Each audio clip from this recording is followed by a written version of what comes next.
hit go live prematurely. I need to Oh get it no, together. you're a premature liver.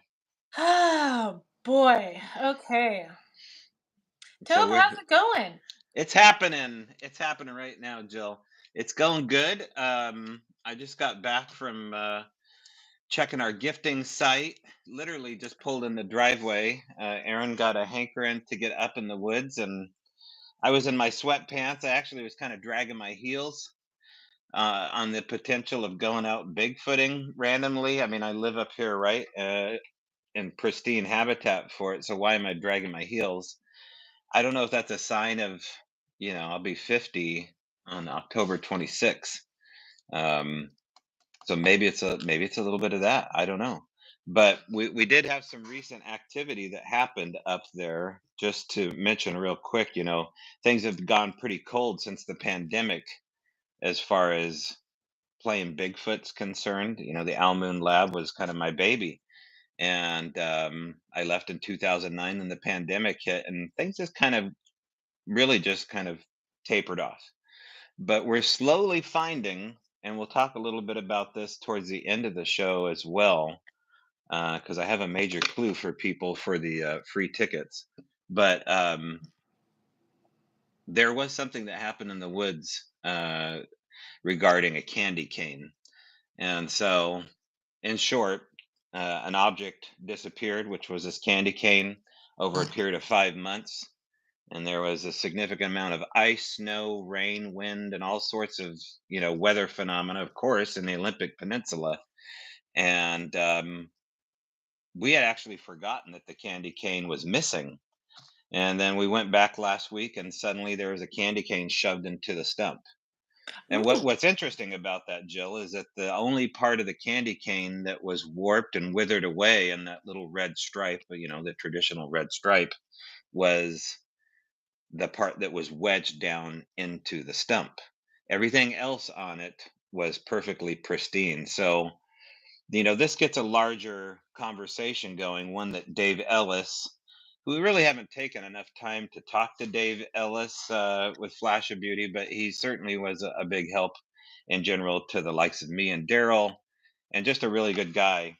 And so, on Facebook, Dave chimed in with his own story, and this is familiar territory as far as gifts disappearing for large stretches of time and then suddenly returning over a period of months, years, and maybe decades in some cases, and in the same location or different location without there being any kind of weathering. And in this case, there should have been some weathering, especially to a fairly incidental wrapper around the candy cane. So um, I don't know. We had to go up there and check it out. Nothing has happened yet, but I will keep people abreast. I've just got to say, Ira, thank you for your donation. That's gonna keep us going. Gonna keep us hanging Yay! on a little bit longer. Thank you. Oh, so wait, I want to circle back to the candy cane really quick Yeah, let's do that. because not only are candy canes my favorite candy Are of they? all time because they're delicious, they freshen Drop your my. breath, and if you have the patience, they can be like very like good self-defense weapons. You can get them down to an ice pick. But you'd think like if it was a squirrel or any kind of animal, they would have been nibbling on that plastic and getting into it, and the water would have gotten in. And the fact Mm, that it left and it returned. I mean, you talked about it being jammed down into the tree stump. hmm That reminds me of back in where you and Daryl were habituating behind Daryl's house hmm up in the woods there. How the sticks would be shoved into that stump near your mm. gift site. Yeah, yeah, it looked a lot like that. The idea of a candy cane, right, is kind of, I think the origins is actually kind of biblical, right? I think it's the shepherd's crook. And then Hmm. I think that's, Christ's blood or something to that effect wrapped around the candy cane. I don't know if it was an affinity for the message and the history behind the candy cane itself. However, there may be something to the fact that it had a red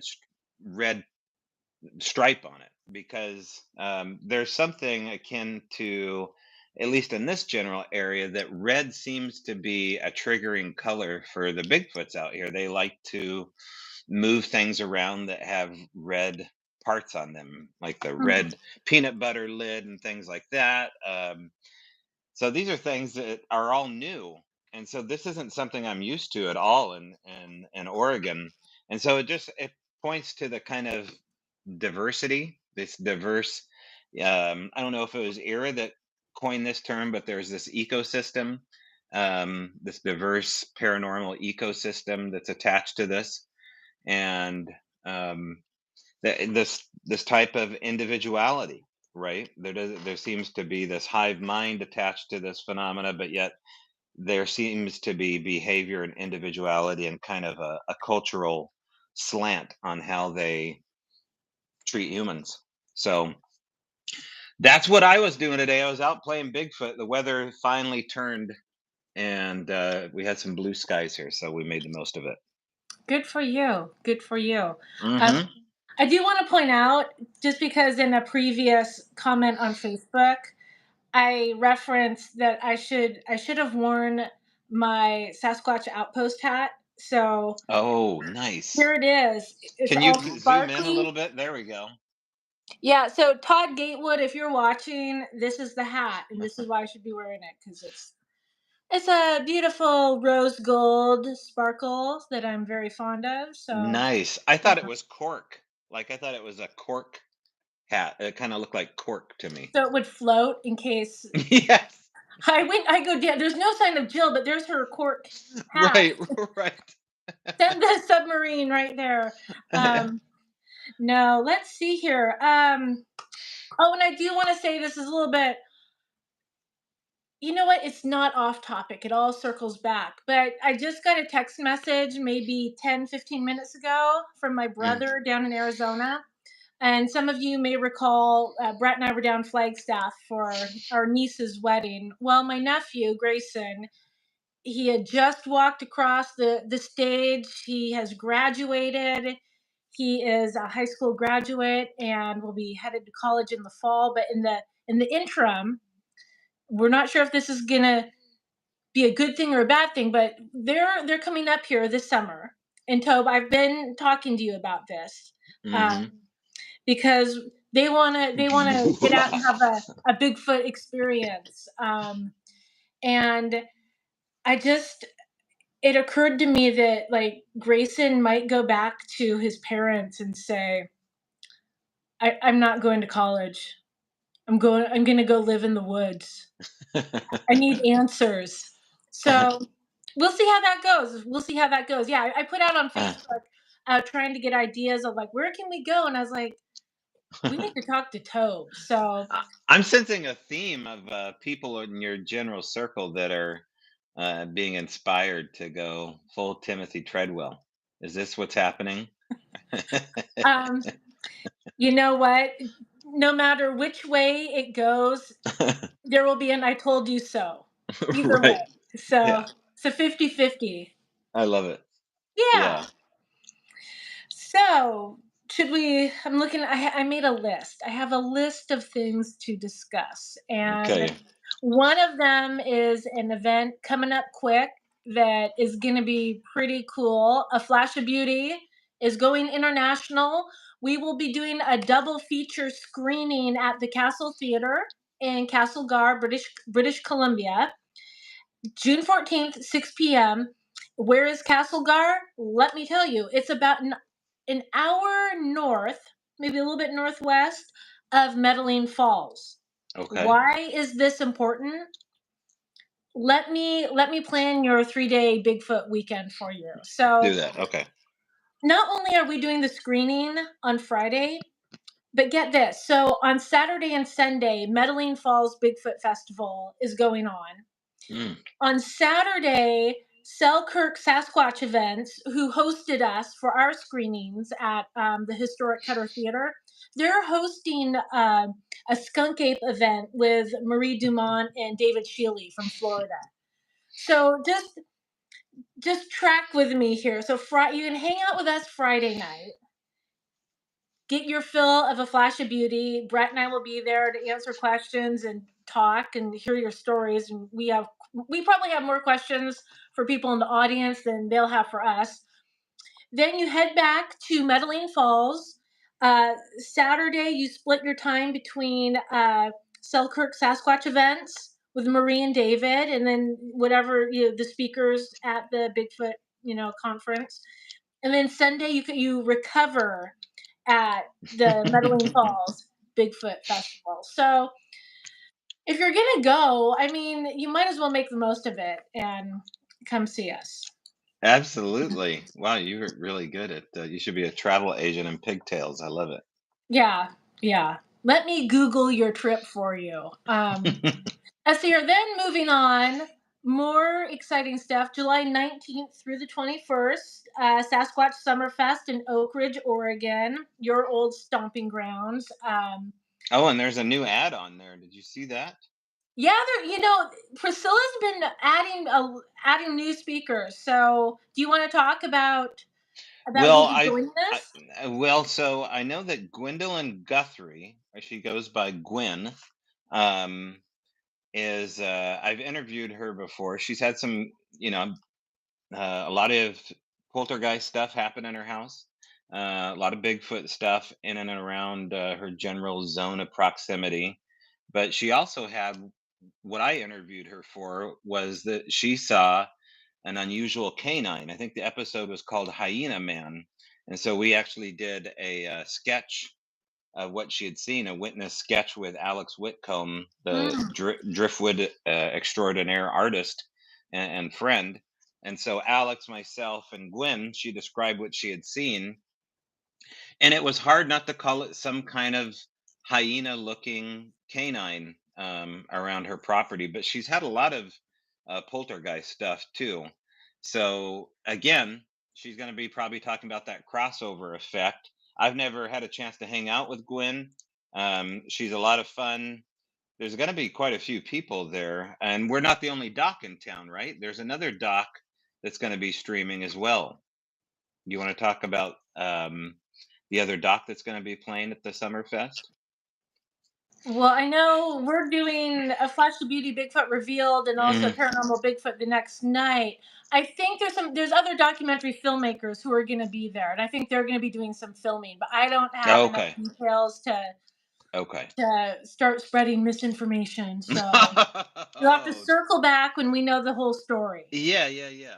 Priscilla, if you're on here, and I love Priscilla's name, only I love the fact that her dad named her Priscilla. Do chime in with the full list here. I don't have it in front of me, but you can go to Sasquatch Summerfest on Facebook. They're actually running a commercial now, and they get into some of the juicy details. Also, there's going to be a podcaster, Jeremiah. I think it's Jeremiah, right? He's going to show up there from his Sasquatch podcast, and he's going to be heading out into some deep dark territory on Highway 58, and so there's going to be some adventures that happen there. It's going to Hmm. be hard for me to go home early on that one, so I don't know. I may stay a little bit longer than expected. I may come earlier than expected and do some stuff. You're just going to have to buy a plot of land down in your old neighborhood. There's actually a road that connects to the Al Moon Lab from Oak Ridge, and you go over an old country road through the wildflowers over Highway 58, and you come out over Bohemia down into the Al Moon Lab. It's absolutely gorgeous. Obviously, we probably won't have time to do that, but there's just a lot of hidden gems out that way. So I hope to point people in the right direction. While we're on that, off topic slightly, but this everything we do is off topic. Is there up in the hills, like where the Al Moon Lab wilderness area was? Is there like an abandoned like mine or something, or like kind of like a ghost mining town? Absolutely. So that's what brought me into that area was a place called Bohemia, and a group of pot farmers, really called the Hodads, that kind of knew where the things were happening up there because they were still growing and periodically mining. But yeah, there was actually Ladies of the Night in Bohemia, which is I think it's 6,200 feet up in the mountains there, big black mountain, Bohemia Mountain. It just looks like nothing now, but there was yeah, they had working women up there. They had a general store. They had a post office. They had it all. Typical little saloon. And then they would go all the way down to Cottage Grove, and that would probably be like a 3-day journey on wagon wheel. And you can actually hike the old noonday wagon trails. And Jill, it's so cool. Just to digress here, um, if you've ever seen, okay, you remember that part in Superman where he goes into the Fortress of Solitude and those crystals are everywhere, and he pulls out the crystals, and there would Mhm. be his dad. And anyway, that's what happens on the noonday wagon trail. You're walking along, and all of a sudden there will be like a shard of quartz crystal growing up out of the dusty ground, and before you know it, your pockets are filled with quartz crystals. It's absolutely amazing. So there's a lot to do in these old ghost towns besides hunt for ghosts. So go check it out. I definitely want to check that out. Also, okay, everybody, mark your calendars. October 18th and 19th, Baker City, Oregon. We are we are putting something together, and I don't have enough details to make like a big polished announcement. But we'll be doing something October 18th and 19th at Baker City. Um, so that's my little tease for now. We'll circle back to that next week, probably. Okay. Um, yeah. Yeah. So, Tobe, is there any more? Do we have anything else we need to catch up on before we Well, get so the into audience is stuff? probably wondering what's going on with the YouTube channel. We haven't had a video up in a couple weeks, and so just bear with us here. There's other projects in the works, right, Jill? And so there is stuff. We talked about it about an hour ago, as far as some new interviews coming up, some potential interviews as well. So unless am I skipping around too much, Jill? Is there something that I don't know as far as production? Well, let's see here. So we are, and I'm kind of going through my mental checklist right Mm, now. My agenda and my outline for tonight's live stream, be damned, we are going off script. okay. Yeah, we're still working on the documentary about the Sierra Sounds. Someone just reached out to us earlier today saying, hey, there's a rumor you're doing this documentary about Ron Moorhead and the Mm, Sierra Sounds, and we're like, no rumor, the Sierra Sounds are real. And so yeah, we're still plugging away at that. um, and we're still trying to fit in all those interviews with experiencers. hmm You know, we're trying to keep up. We're trying to keep up. Um, yeah, I feel like I'm forgetting something pretty big, but I'll just keep going down my list. Maybe. Okay. Okay. So one of the things I wanted to address, and hey, to be fair, we did put the sequel on the YouTube channel. That's true. We That's thought we that is thought a that big would thing. buy us a little bit of time. Brett is editing as fast as he can, trying to keep up with the demand. So hopefully, if you haven't watched the sequel yet, please do. Let us know what you think. Um, so we got a comment on the YouTube channel under Paranormal Bigfoot from Southwest Catfish Squad 7347. I have a question for anyone who understands energy. I am able to see things that I can't explain or identify. It takes different shapes and sizes. I see it floating, moving, or flying, whatever.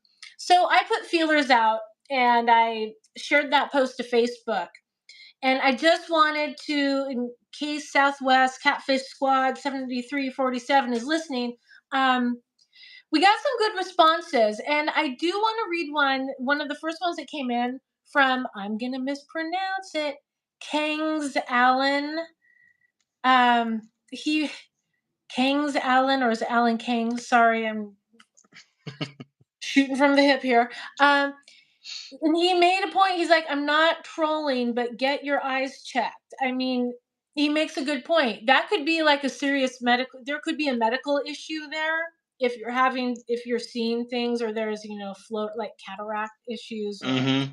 detached Sure. retina. So, yeah, definitely rule out, any kind of outstanding health issue. But then jumping in, Robin Haynes, who we'll talk about in just a moment, she wrote, it has to do with the frequency you are at. The lower the frequency, the less you see. As your energy and frequency increases, so does your ability to see outside of a 3D spectrum and more into a higher paranormal spectrum. Congratulations, that's so wonderful for you to be able to experience. And I think that really summed it up. You know, Mhm. Robin always says it's all about frequency, vibration, um, something else, light. It'll come to me later. But we also had a couple really in-depth comments on our Flash of Beauty Facebook page. One I'm just going to summarize the best I can. Ian Kearns, he basically was talking about how the Earth is absorbing higher cosmic energies and it's expanding human perception and revealing hidden truths. This process challenges us to accept and embrace these new realities for personal growth and spiritual ascension. So, yeah, basically, as we're opening our minds, we're starting to see more things. And it was a very elegantly written, thoughtful thing. I encourage you to go to our Facebook page to read, because I will make it sound less pretty. Brian McCormick, he says, I second Ian's point above, but just to say it more plainly, sometimes people, yeah, for people like me, sometimes people spontaneously open up to the spiritual realm without prep or training or conscious intent. When that happens, you begin to see and experience what the mystics do. So basically, it sounds like this person kind of opened up and wasn't prepared for it. And also, if you are listening, if you are watching, uh, Tara Harris, who we feature in the sequel, she's the psychic medium who didn't never thought twice about Bigfoot and then saw him standing right in front of her. Uh, she offered to do a reading for you. And I can connect you with Tara if you want to explore that and see what she has to say about the energy that you're seeing. Yeah. Um, yeah, so that, and Tara's pretty spot on. She's a straight shooter, and she'll tell you what she gets. She doesn't sugarcoat it, but she's got some good accuracy. So highly recommend. Any thoughts on that, Tobe? What could it be? Well, real quick on Terra and psychics in general. I'm pretty skeptical about those claims. A lot of times it can just be uh, un- insufferable hearing someone say that they're psychic and knowing that they're not. And you can kind of spot them really quick, like it's just a popular thing to claim that you are. And so when Tara stepped up to the plate in Cottage Grove when we were doing live events, I kind of, dismissed her as being one of those charlatans. And I told her as much, and she really didn't give a flying whatever. She was just going to do her thing. And she started sharing her lifetime evidence of being able to capture EVPs on her phone. And so what she would do is she would wear a just a headset plugged into her phone, like it was hardwired, which maybe is important, and she would get EVPs wherever she was standing, especially in this bar that we did this live show at, and they were impressive. um because I could hear myself talking, I could hear the ambience of the audience talking, and there would be the sound of like a little girl saying, things like "Don't go there," or, like "I'm scared" or whatever. And it just it piled on from there as far as the evidence that she brought to the table. Um, so it, you guys just capped it off in the documentary. I mean, if people don't know what we're talking about, Tara is standing in the old dirt road in Cottage Grove, and she hears something off to stage left, I believe, or stage right, the left side of the camera, and kind of looks over there and asks Brett, who's filming with Mike, if they heard that. And at that same moment, they had all heard it and captured it on audio. And so you hear this strange, almost, it has kind of a digital gurgly, weird sound to it. Like it's definitely a vocal, but it sounds more like a gremlin or something like happening off in the woods. And then there's a light anomaly caught with by two different cameras underneath Yeah. her eye, which is possibly one of these relic neutrinos that Simeon Hine talks about in Dark Matter Monsters. There's a lot going on with Tara. So is the phenomena following her around? Probably. I think that's the way this works, is that this phenomena finds people and the people find the phenomena. And I'm just the kind of guy that kind of has to piggyback on these strong receivers. I don't know if you would count yourself in that. Probably not. Are you and Brett both strong receivers, or do you guys have to find people to monkey jump off of? You can borrow that term. I will not borrow that term. That's yours. Uh, I'll tell you what. You take Brett into a casino, and Oh, that's right. I will put money down that your odds will be in your favor. Let him Right, and lead you. lottery tickets too, right? I heard Oh scratch yeah, offs. yeah. Yeah, Like all of a sudden we'll be like on the freeway, and all of a sudden we have to take an exit and go to some obscure mini mart, and he'll come out and just like maintain like eye contact with me as he scratches it, and then he'll just hold it up and it'll be a winner. It's like, oh, yeah. okay. So in that, I come from the thought that we all have the ability to tune in. Hmm. It's like this. We can all play the piano. Anyone can play the piano. Some people are just going to be better than others. Some people may not have any interest. Others may come naturally. Other people have to practice. Hmm. I think it's the same way with psychic ability, mediumship ability.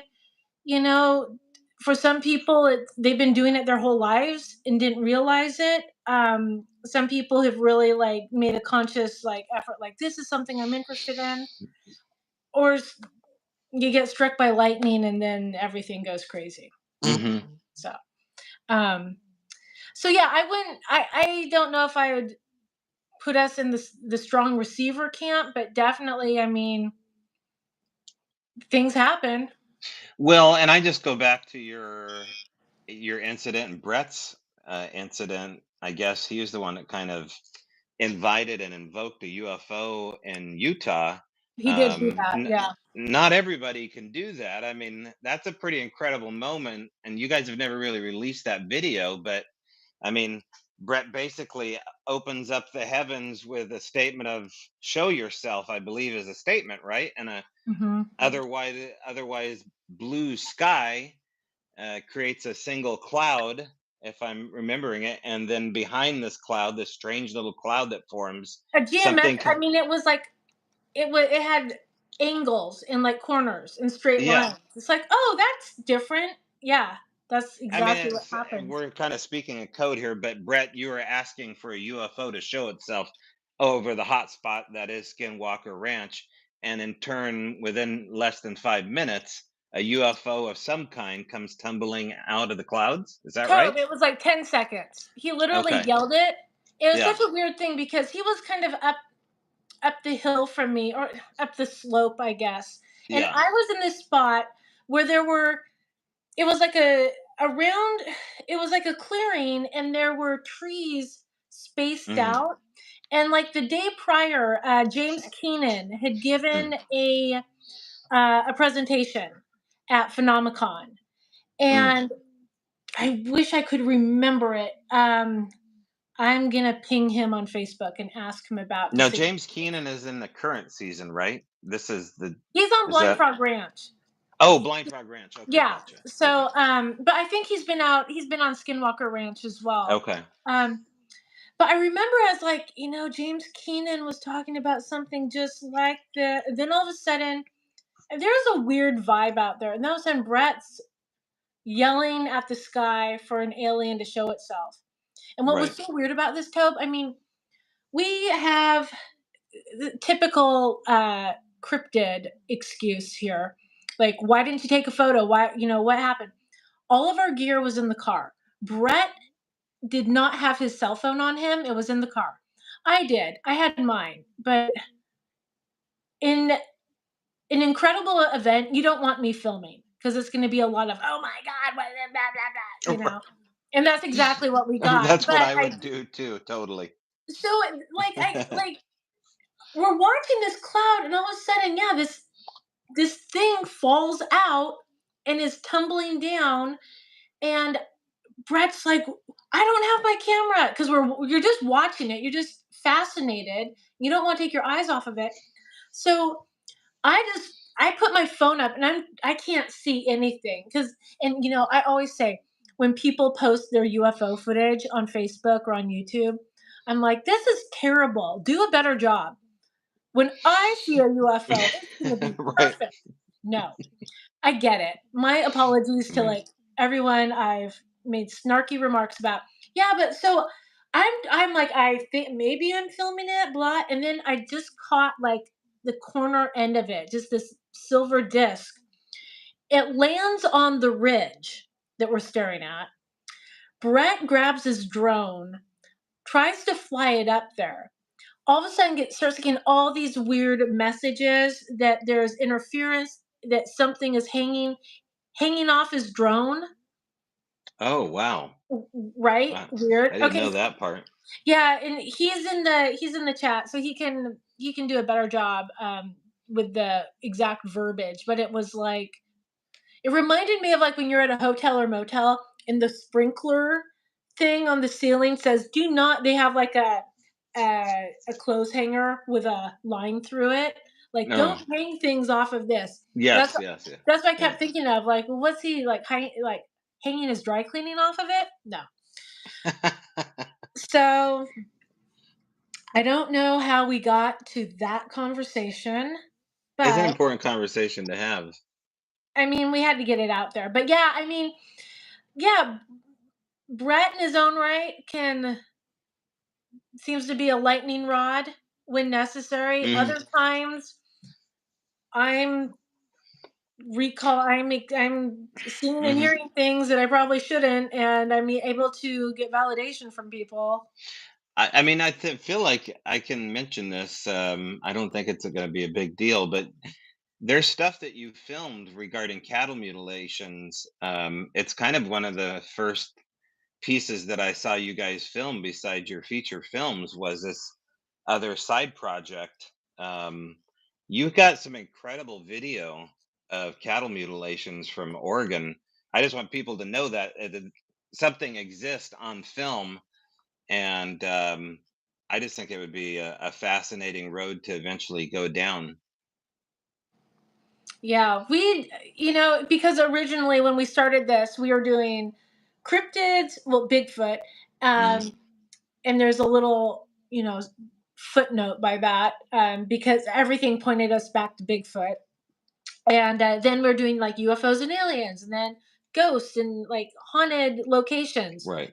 and somewhere in there, we kind of tucked cattle mutilations in the UFO silo, and that was so crazy because where we went, like where the cattle mutilation took place, we went, God, I don't know how many miles, like down a dirt road out in the middle of nowhere where there was so much dust kicked up that you would draw attention to yourselves. Like someone would see something going on. And all the ranchers were up at higher points looking down at this valley. When we got out there, one of the ranch hands said, "Yeah, the cow took forever to decompose, and it's so weird. Its eyes were missing. There was a hole cut out of its anus was missing, and certain internal organs had been extracted out, and there was no blood."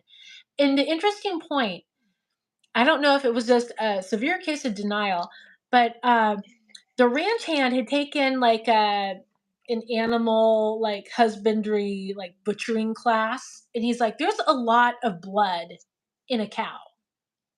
There should have been blood soaked into the ground or evidence somewhere. Not a drop. Not a drop." Here's the other interesting thing. He got violently ill after handling and interacting Mm. with the cow. And we're just like, uh, yeah, think there might be a connection. No, I think it was probably food poisoning. And they also were convinced, they were like, yeah, these Satanists coming out here Mm. and killing animals and stuff. I was like, no Satanist or a group, no, no one would be taking their Subaru or Ford Taurus down this. And I mean, I don't know. I'm just assuming in my mind, Mhm. it's like, pile in, we'll carpool because it's so far Well, away.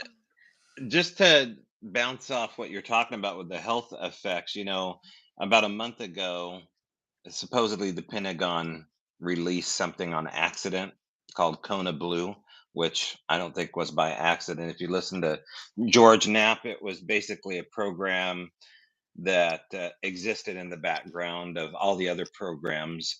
But one of the byproducts of what Kona Blue was looking at, if I got the story straight, was the health consequences of looking at UFOs, in particular VA claims of people that had sufficient injuries from third encounters, close encounters of the second or third kind, fourth kind, and then you fast forward to things like John Bull or myself experienced.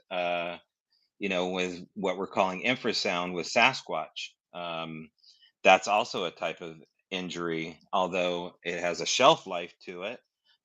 You do experience nausea and vomiting, which also is, one of the things that you look for with radiation poisoning. Go to Dr. Travis Taylor's experience on Skinwalker Ranch with radiation burns.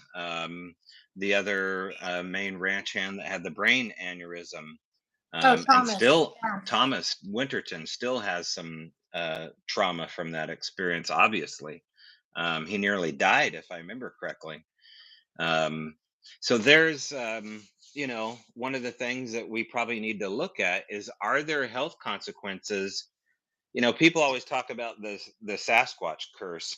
Well, that's kind of a cultural curse. Like, hey, don't get carried away looking for a giant mountain monkey on when all you're going to find is shadows, right? Um, and 30 years have gone by, and all you have is shadows. But what if there's actual health consequences for what the hell we're looking for, like touching this Alba Vernick stuff? Casting footprints, being in the proximity of something that may be putting off a discharge off of, something that, with the UFO stuff, they're not even saying that this is radiation. They're saying it's something akin to a radiation type injury, but they're not calling it radiation. According to, and I'm forgetting his name right now, it'll come to me in a second, but the people that are taking a real look at the hard science of the metadata and the physical evidence of what's being found at wreckage sites, they're Hmm. coming up with a different kind of theory about what's going on as far as these injuries here, and it's not radiation. So going back to the butcher there, yeah, I think that an injury like that would really scare somebody. I Not think that. only, uh, Yeah, go ahead. well, not only that, but he talked about how there were no prey animals would not touch it. Mhm, Like it just kind of sat there and did its thing, and none of the other cows would come around. Like mhm, they knew to stay away. Um, Right. and I just want to jump in really quick. I'm looking at the chat. Arla Williams, maybe I'm curious if Arla could chime in and help us out on this because she's had lifelong experience with the forest people. And maybe Arla, if you have any thoughts about what Tobe was talking about, how maybe some people are being affected, their health is being impacted. Hmm. You have any thoughts on that or any experience? Well, and a lot of people talk about the healing aspects of the phenomena as well. Yeah. Travis Walton talks about the fact that when he was in Snowflake and got hit by the beam back in the '70s, the fire in the sky case, that he felt as though he died, that they accidentally zapped him, and they brought him on board to basically bring him back to life and to heal him. And certainly you hear the testimony of people that are looking into having some kind of interaction or relationship with Sasquatch, and they will talk about remarkable healings as well. So it swings both ways. Obviously one claim can't I don't know. I think both claims can be true at one time, because if you push the envelope too much, you're going to get, fire is a beautiful thing, but you can also get burned by fire. Mhm. And I feel like some people have inadvertently been burned by this phenomena. Does that have to do with intention and what they? I mean, I think there's a difference if you want to Hmm. can't I went blank. You want to observe. Observe is the word. If you want to observe, the mysteries and be in awe and the wonder of things. I mean, you can get, you watch our documentaries, and for some people, the same way they felt when they saw from a safe distance a Sasquatch, it could be they might as well be describing a sunset Hmm. or something like breathtaking, like oh my gosh, this is amazing. Whereas there are other people, and I mean, tell me if I'm wrong, but there are other people who are either one dead set, I want to go out and shoot it, get famous, get rich, or I just have there's that whole other weird like power angle to it. Like I'm gonna catch me a Sasquatch. It just sounds so dumb, doesn't it? Um, and I think these are inadvertent injuries that are happening just in the same way that a spark off of a campfire may light your shirt on fire. That's just because you got too close and you got careless. I think the phenomena Yeah. is quite neutral, but I think it can be dangerous just based upon the power of it and the proximity of the experiencer. I think that for me, that's what I'm leaning in on now. I know there's some people online that probably take issue with that and just think, don't mess with this phenomena, step back. It's not for us to entertain. But, you know, I mean, 20 years is a long time. And, I feel like I haven't ever been hurt by this phenomena. I don't think so. I mean, not that I know. Maybe I can't see the physical injury. I think most people on here, including Arla and Jeff Roan and Psychofu, yourself included, and Brett and Mike and Tara, a lot of people have been in this just as long as me. John Bull, you've been in it longer than me. I don't feel as though that there is just an inadvertent health consequence for looking into this as a whole. I don't know why this is so. I just imagine like all of a sudden I take off my hat and reveal I have like this Harry Potter style like Right, right. Sasquatch scar. Like this is my Yeah. legacy. I think most of these scars are emotional ego scars of people Yes. that um, can't deal with the fact that they can't bring the body to the table and deliver it to someone like Meldrum.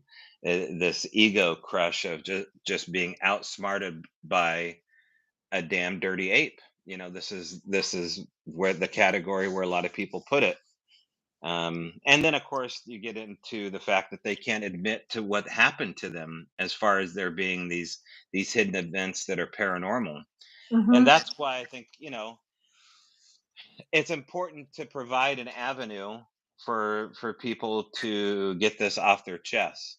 And I Yeah. hope that's what this show does. I mean, you guys can always chime in if you feel like you want to add to the conversation we're having here, or make a topic happen.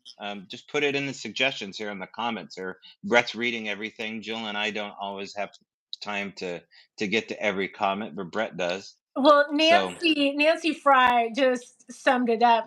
She wrote ego in the Bigfoot world. Say it ain't right, so. Yeah, I mean, right. for if you don't know, Uh, that was sarcasm. It was. right.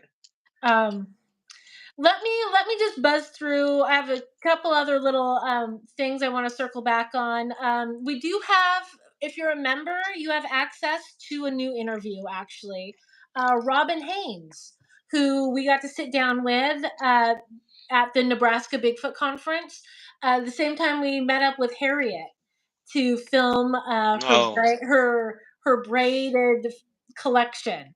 Robin was with us, and just a phenomenal woman, and she too has been connected to the forest people since childhood. She's had amazing experiences, some great insights, and I highly recommend. I believe it drops for non-members and the general public on the 25th. What day are we? 23rd? 23rd. Saturday. So set an alarm for that. Oh, you know what? There was there was also a post on the channel. Someone was asking why they're from New Brunswick, Canada, and wanted to know why there weren't any sightings up there. And I know some people were chiming in with other parts in Canada, but if there's anyone here from New Brunswick or knows anyone in New Brunswick who may have had an experience, can you poke them to reach out to us? Just because we're trying to connect the dots and help people get the information they need. Um, yeah, let's see here. My only other note was that Brett and I were just on Sasquatch Outpost podcast on Tuesday with Jim Myers. Hence why I'm wearing my hat. Bing. And if you So haven't been to Bailey, Colorado, to the Sasquatch Outpost, it is freaking amazing. What Jim's put together is pretty cool. So well worth the trip. Other than that, I am super behind on responding to messages and emails, but just give me some time and I will respond. perfect. I wanted to mention, Jill, that starting tomorrow, May 24th through the 26th, is the third annual 2024 Fork Sasquatch Days. And we have a couple of flashers. That's what I'm going to call these guys, a couple of flashers. Rich Germeau, probably the biggest flasher of them all, is going to be speaking there. Amy Boo is also going to show up. Amy came in from, shouldn't she live in Ohio or something like Yeah, that? So she came in from Ohio all the way out here to the rainiest capital in Washington. It's supposed to be beautiful weather. Thomas Seaweed and his wife are going to be the host and speaking there, along with Cindy Goodbrake out from Spirit Lake area in Idaho. We have, of course, Shane Corson of the Olympic Project. If you haven't had a chance to have a beer with Shane Corson, he's probably one of the nicest guys you're ever going to meet. And, a really well researched guy, especially when it comes to this nesting site that they found. And yeah, if you haven't talked to Shane or seen the video of him discovering these nests, which are basically in my backyard, it's absolutely fascinating. I'm just, drooling over the location and where they found these nest sites here. Of course, Dr. Robert Alley is going to be there, and the team from Squatch America are going to be in town. So go see Scott and Hannah, and it should be a good time. also Rich did a episode of How to Hunt with Steve Isdall. You can catch that. I think it's like 2 or 3 podcasts or 2 or 3 YouTubes ago. Just go How to Yeah, Hunt the Facts with Steve Isdall, and you see these two dudes getting into the nitty gritty of the supernatural. good. Yeah. So that's my notes on that one here. But I wanted to bring up something, Jill. Is it now a good time to talk about psychometry? Oh, Tobe, it's always a good time. It's always a good time.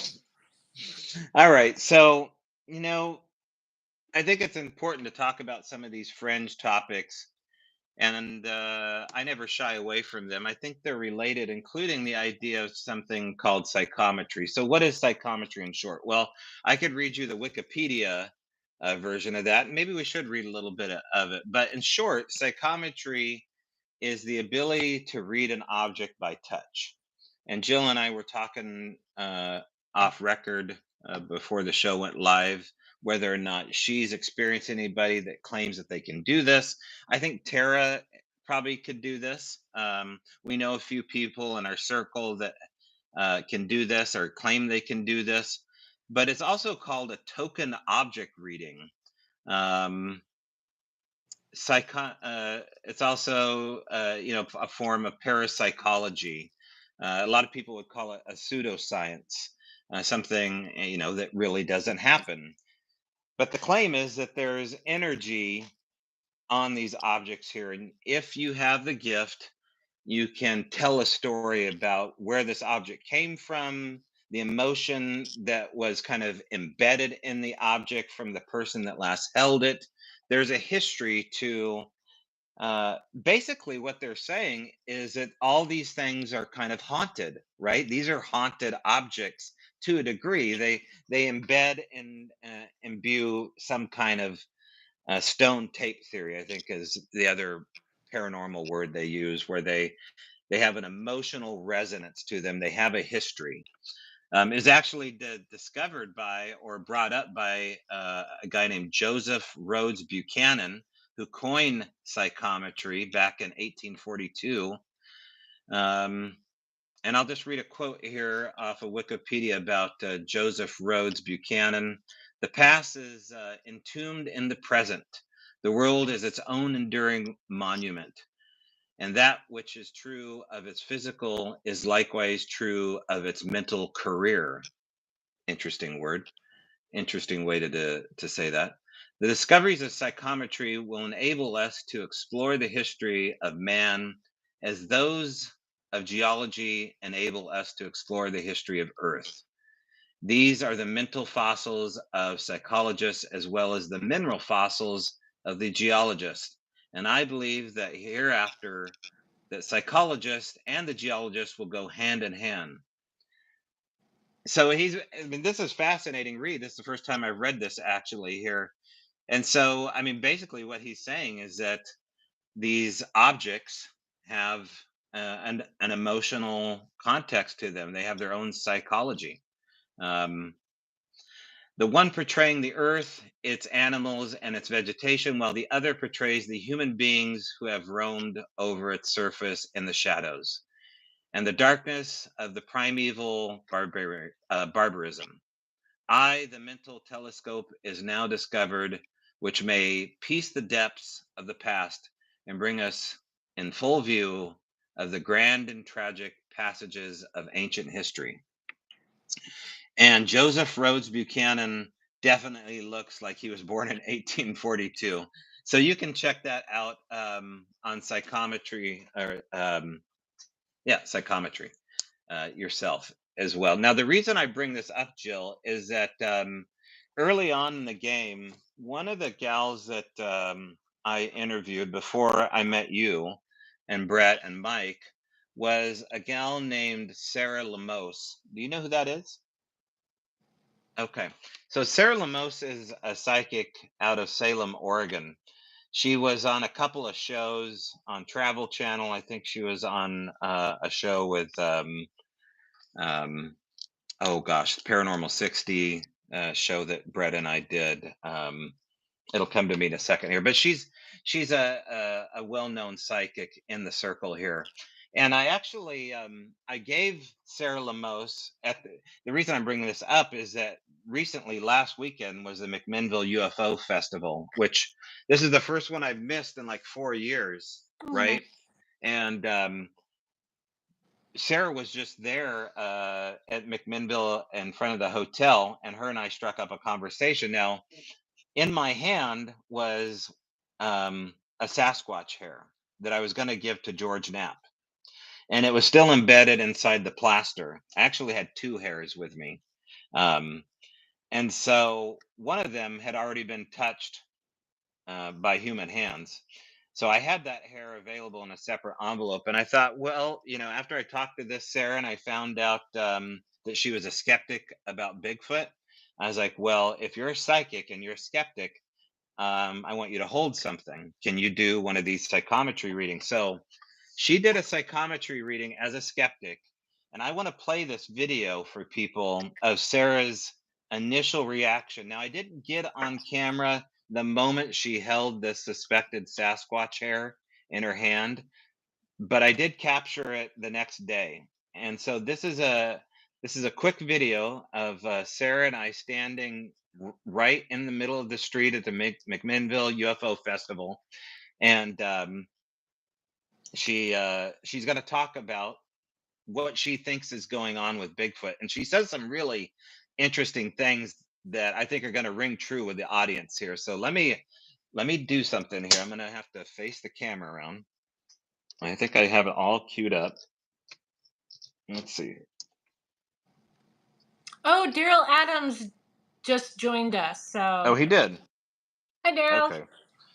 Let me face this camera this way.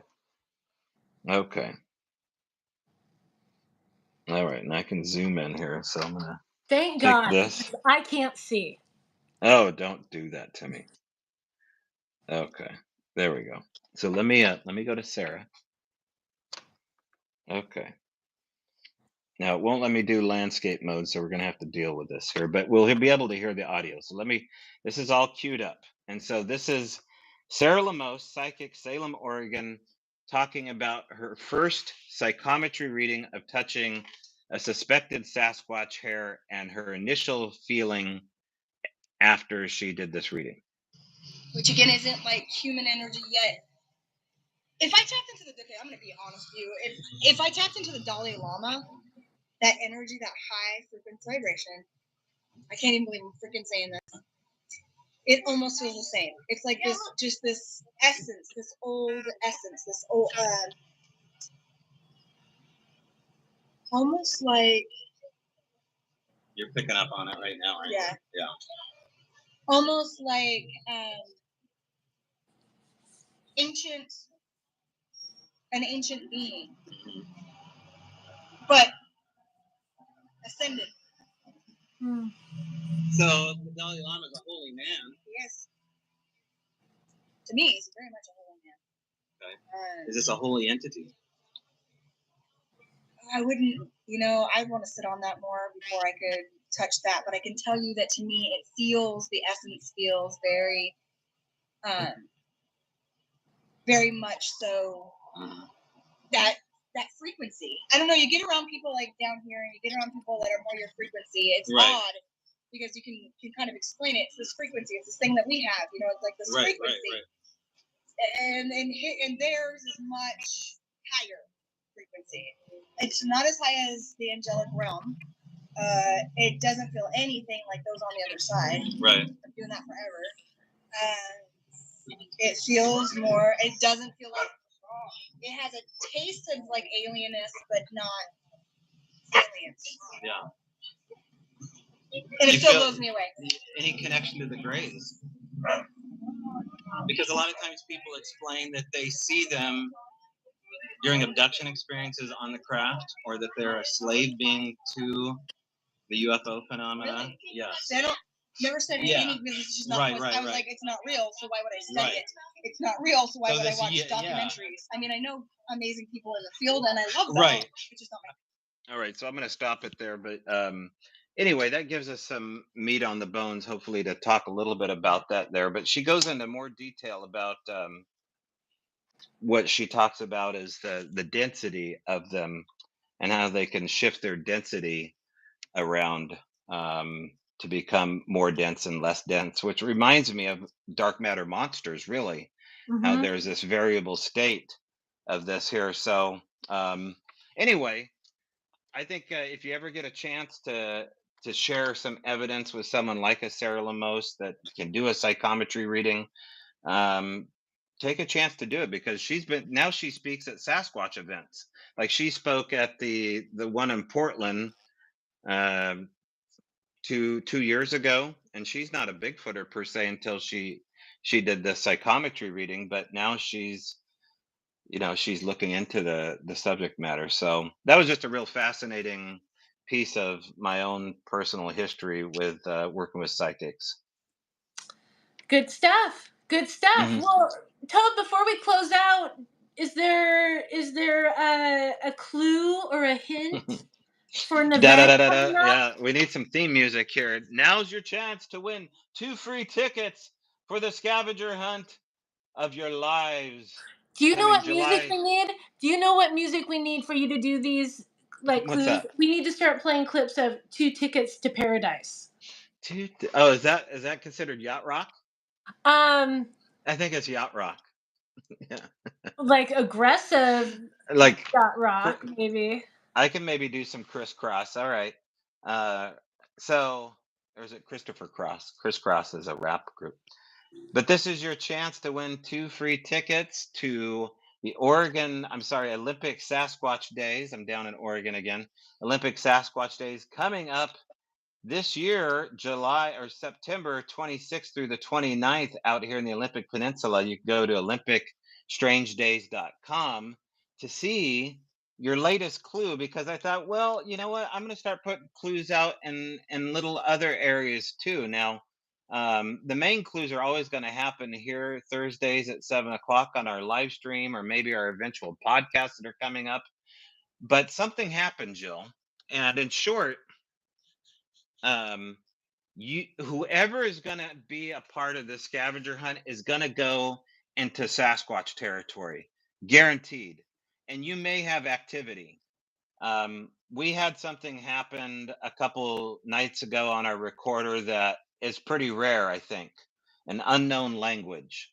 Um, and so if you go to olympicstrangedays.com, you can go to the scavenger hunt page and you can actually hear this audio. Now, this is original audio. You can rip it off, you can clean it up, do whatever you want. I'd love to hear your interpretation of it. But it's going to be in one of the 3 areas where these tickets are. And I'm telling you, I think Bigfoot and the ghosty wosties and the aliens are putting this scavenger hunt together for whoever's going to do this and find these 2 tickets is going to have an experience at one of these 3 locations. And so I encourage people to go to olympicstrangedays.com, check out the scavenger hunt page, and take a look for yourself. Take a listen for yourself with some headphones on to some of this extraordinary, bizarre, and very secluded and locked down area where there was vocals that happened at 8 o'clock at night. And so that's more, I guess that's kind of a clue, but it's more of like to whet your appetite for what's coming your way. Did you get all that? No, I was reading the comments. Okay. Hey, you know what? Before we leave, um, I want to put my condolences out to Ira, who's her dog just passed. Um, Oh and so Ira, I don't know if you're still on, but let's listen. I've never been an animal person because I've been far too selfish with my own time. I never really wanted an animal. They just kind of got in the way. And so I didn't have a lot of sympathy for people that had, and I just didn't understand it. But now that I have a furry one, we all met Crazy Cooper. I feel really bad for this. I know you're taking it in stride, but that was a glorious animal, and I think it had a good passing. And so, anyway, my heart goes out to you, sis, and you don't need my prayers, but I'll be praying for you. Oh, Condolences. yeah, I'm sorry. Yeah. But Ira's a person of faith, so for her, she understands what's happening here. So off to rainbow heaven, as they say, right? It's Yeah. crossing the Rainbow Bridge. Oh, rainbow bridge, Yeah, rainbow heaven. yeah. Yeah. All right. You tried. It was I the tried. thought. I tried, Ira. Yeah. Well, we kind of ran out of time, but next time I just want to leave everyone on a little bit of a cliffhanger. So I had this when we were looking up when we were doing our little trivia night. I pulled out the book that, as a child, really got me interested in all this, or at least gave me a resource. Is this creepy ass book, Mysteries of the Unexplained, and it covers like everything, the whole paranormal, high strangeness, weirdness lexicon.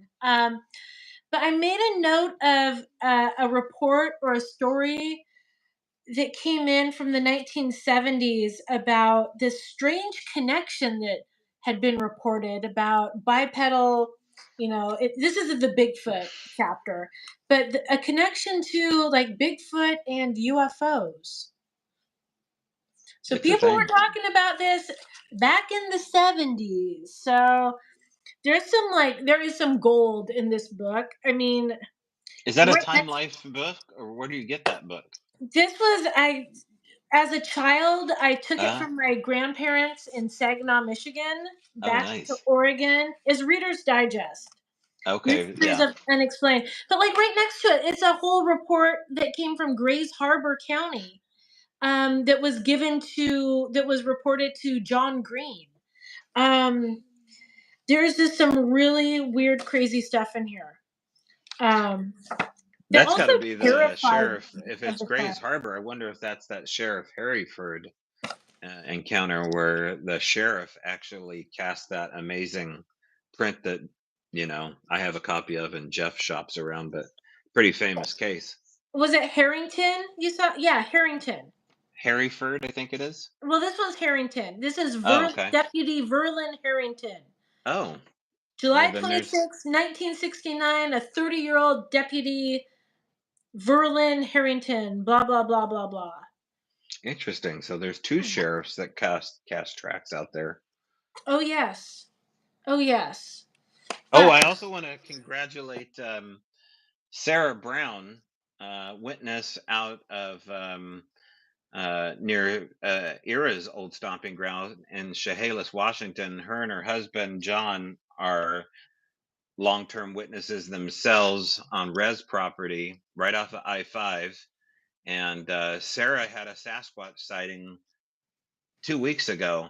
After 10 years of not having an encounter, she finally had an encounter 10 years um, you know, in the making. So, congratulations, I guess, Sarah. I don't know if you wanted one again.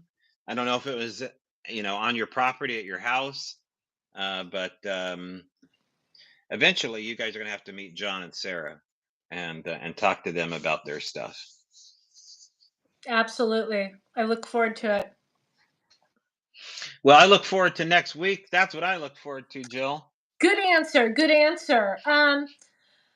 Okay, Tobe, that's all I got. I do want to give a shout out to Wayne Ballou for this Oh, awesome, oh, beautiful pottery. These Sasquatch mugs. We got a matching set. When this is like a dark forest green, we also got this beautiful blue.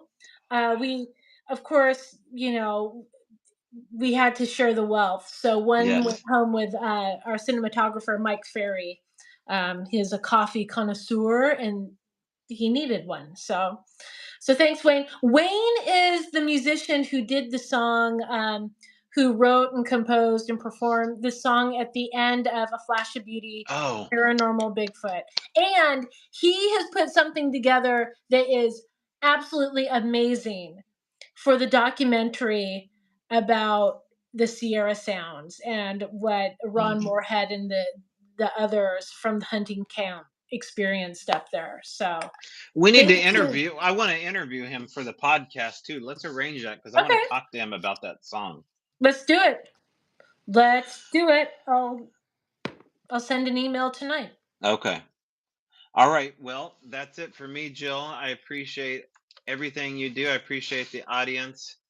And yeah, I look forward to next week. And we're going to talk some more about what's going to be happening in Eastern Oregon. And the Yes. latest video that will drop, it'll be away from the paywall by then. Yeah, by Saturday. And that will be Nice. Robin Haynes. All right. Awesome. Thanks, Tobe. Have a great night. All right. Thanks. Bye bye. Bye. And it always takes me a second to figure this out. Again, thanks for tuning in. Like Tobe said, we love you guys. You're great. Thanks for coming on this journey with us. So have a good night and enjoy your Memorial Day weekend.